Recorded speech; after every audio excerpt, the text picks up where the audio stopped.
السلام علیکم ورحمۃ اللہ وبرکاتہ نحمدہ ونصلی علی رسولہ الکریم اما بعد اعوذ باللہ من الشیطان الرجیم بسم اللہ الرحمن الرحیم وَلَقَدْ بَعَثْنَا فِي كُلِّ أُمَّةٍ رَسُولًا أَنِ اعْبُدُوا اللَّهَ وَاجْتَنِبُوا الطَّاغُوتَ۔ حضرات، آج کی اس بارونق مجلس میں میری تقریر کا عنوان ہے توحید اور شرک۔ اللہ رب العالمین نے اس دنیا میں انسانوں کو پیدا کیا اور حکم دیا کہ صرف اللہ کی عبادت کرو اور اس کی عبادت میں کسی بھی چیز کو شریک نہ کرو۔ حضرات، آئیے ہم دیکھتے ہیں کہ شرک کسے کہتے ہیں۔ آج ہم سمجھتے ہیں کہ غیر اللہ کی عبادت کرنا، اس کے لیے سجدہ کرنا ہی شرک ہے۔ ایسا نہیں ہے کہ بلکہ اللہ کے علاوہ کسی بھی زندہ یا مردہ شخص کو مصیبت اور پریشانی میں پکارنا یا اس سے دعا کرنا بھی شرک ہے۔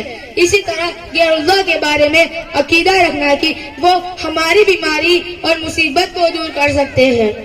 اس طرح کا شرک عام مسلمانوں میں کثرت سے پایا جاتا ہے۔ مسلمانوں کی ایک بڑی تعداد اس عقیدے کے ساتھ اولیاء کی قبروں اور مزاروں پر حاضری دیتی ہے کہ یہ لوگ ہماری مصیبت کو دور کر سکتے ہیں۔ ایسے لوگوں کے بارے میں اللہ نے قرآن میں فرمایا، ان میں سے اکثر لوگ اللہ پر ایمان رکھنے کے باوجود بھی مشرک ہی ہے۔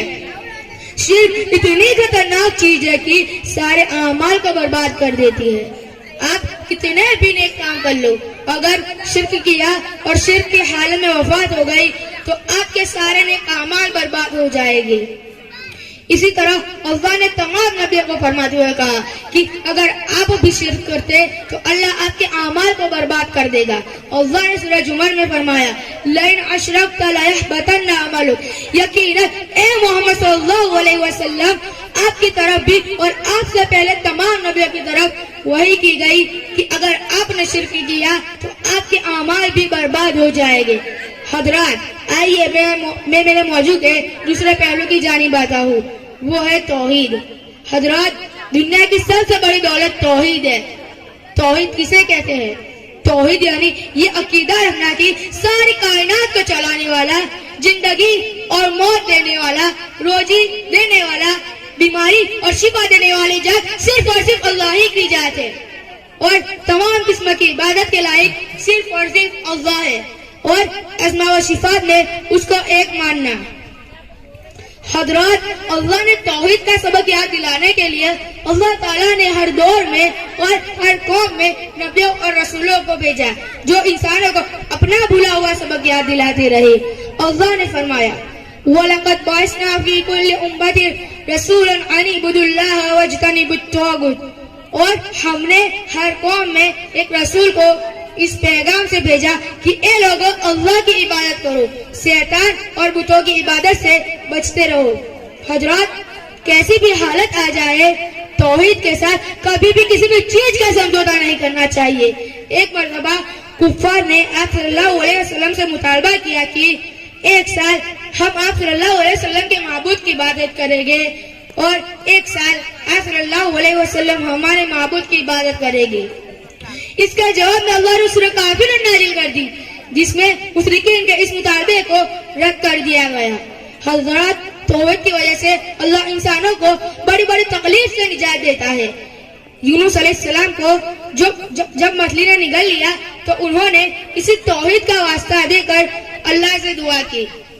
اللہ نے قرآن میں فرمایا، اور یونس علیہ السلام اپنی قوم سے ناراض ہو کر چل دیے اور سمجھے کہ ہم ان پر قابو نہیں پائیں گے۔ پس یونس علیہ السلام نے تاریکیوں میں اپنے رب کو پکارا کہ تیرے سوا کوئی معبود نہیں، تو تمام عیوب سے پاک ہے، بے شک میں ظالم تھا۔ حضرات، توحید یہ ساری نیکیوں اور سارے اعمال پر بھاری ہے۔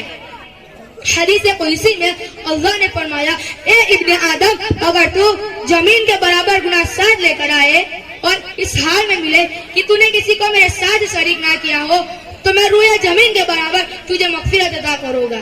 اسی طرح اللہ توحید کی وجہ سے ہمیں قبر کے عذاب سے بچائے گا اور کل قیامت کے دن رسول اللہ صلی اللہ علیہ وسلم کی سفارش نصیب ہوگی۔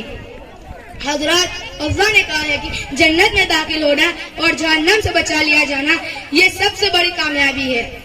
توحید جیسی ہمارے پاس نعمت ہوگی تو اللہ ہمیں جہنم سے بچا لے گا اور جنت میں داخل کر دے گا۔ رسول اللہ صلی اللہ علیہ وسلم نے فرمایا کہ اللہ فرشتوں سے کہے گا کہ ہر اس شخص کو جہنم سے نکالو جس نے لا الہ الا اللہ کا اقرار کیا ہو۔ اور ایک دوسری حدیث میں کہ جس نے لا الہ الا اللہ کا اقرار کیا ہو اللہ اسے جنت میں داخل کرے گا۔ حضرات، شرک پر اگر کسی کی موت ہوتی ہے تو ہمیشہ جہنم میں رہے گا، لیکن اگر کسی کی موت توحید پر ہوئی تو اللہ اسے ضرور جنت میں داخل کرے گا۔ حضرات، کہنا یہ ہے کہ ہمیں پوری زندگی توحید پر رہنا چاہیے اور شرک جیسی برائی سے بچنا چاہیے۔ آخر میں اللہ رب العالمین سے دعا کرتے ہیں کہ اللہ رب العالمین ہمیں پوری زندگی توحید پر قائم رکھے اور ہمارا خاتمہ توحید پر ہو اور اللہ ہمیں شرک سے بچائے، آمین۔ وآخر دعوانا ان الحمدللہ رب العالمین۔ السلام علیکم ورحمۃ اللہ وبرکاتہ۔